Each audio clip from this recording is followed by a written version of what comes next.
Also this morning, a squeamish overlap of crime and pop culture. Rolling Stone magazine is an icon in the music industry. So is it giving the rock star treatment to an accused terrorist? Take a look at that. This morning, Rolling Stone is facing an online firestorm for this cover boy shot of doe-eyed Dzhokhar. Of course, he's accused of carrying out the Boston Marathon bombings along with his brother, who was later killed during a police shootout. Erik Wemple is the media critic for The Washington Post. Good morning, Erik.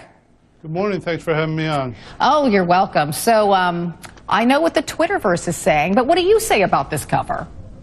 I think it's fabulous. I think it's a great way to depict the suspect or the alleged bomber in this case, simply because all we know about him at this point is that he did, according to all his friends, all other witnesses interviewed after this terrible event, said that he was a well-adjusted, sort of good guy to hang out with, party with, and so on and so forth. And I think this is journalistically accurate and, quite frankly, responsible. Oh, so get ready for a firestorm of your own, because I'm just going to read a few comments that were in the Twitterverse. This was from Moracca. He's actually a CBS correspondent now. He said, who knew Rolling Stone was the magazine for dreamboat terrorist cover boys? Should rename it Tamil Tiger Beat. Here's another one. This is from Boston radio host John Dennis. He asks, was Rolling Stone rag unable to find a picture of Hitler looking like a rock star? I mean, can't you understand that for the victims of this bombing, that this would be disturbing? I can totally understand that. This is a very fresh incident. It's a fresh and tragic and terrible, terrible incident. But we have to remember, a journalist's responsibility, the responsibility of a magazine, is to portray the truth.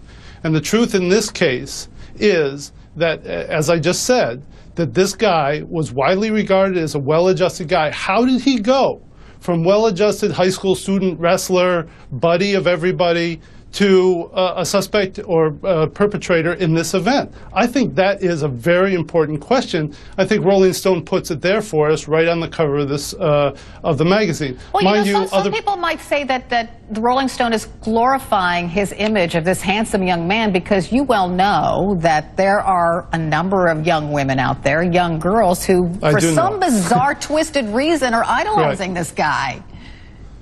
Well, listen, you know, in terms of the photo availability of Dzhokhar, I mean, look at Google Images. Go ahead, Carol. Go ahead, look at Google Images. See how many images you find that you can play with. Rolling Stone did not alter this image to enhance this person. It took an image, it put an image, available image of Dzhokhar on the cover. I mean, what I think is going on here is a lot of the people who are upset about this are channeling something of a tabloid sensibility in which they sort of want to put horns on this guy, or to attach some sort of iconography that turns him into a devil. And I don't think that that's necessary here. I think that the allegations against him, the evidence against him, does that amply. Okay, so I'm perfectly happy with the evidence carrying the day with respect to this person's place in the world.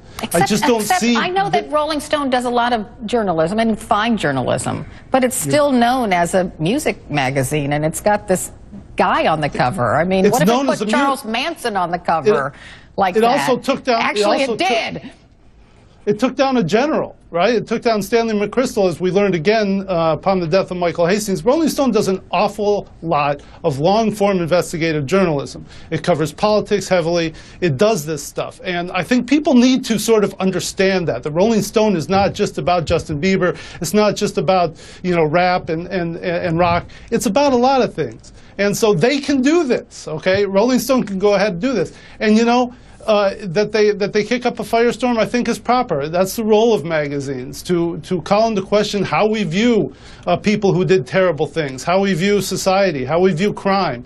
That's the point of a magazine, and I'm sorry. But if people have to start to think a little more deeply about what Dzhokhar is, what Dzhokhar was, and how he's evolved, I don't think that's a bad thing. All right. Erik Wemple, thanks so much for sharing your thoughts with us this morning. We appreciate it.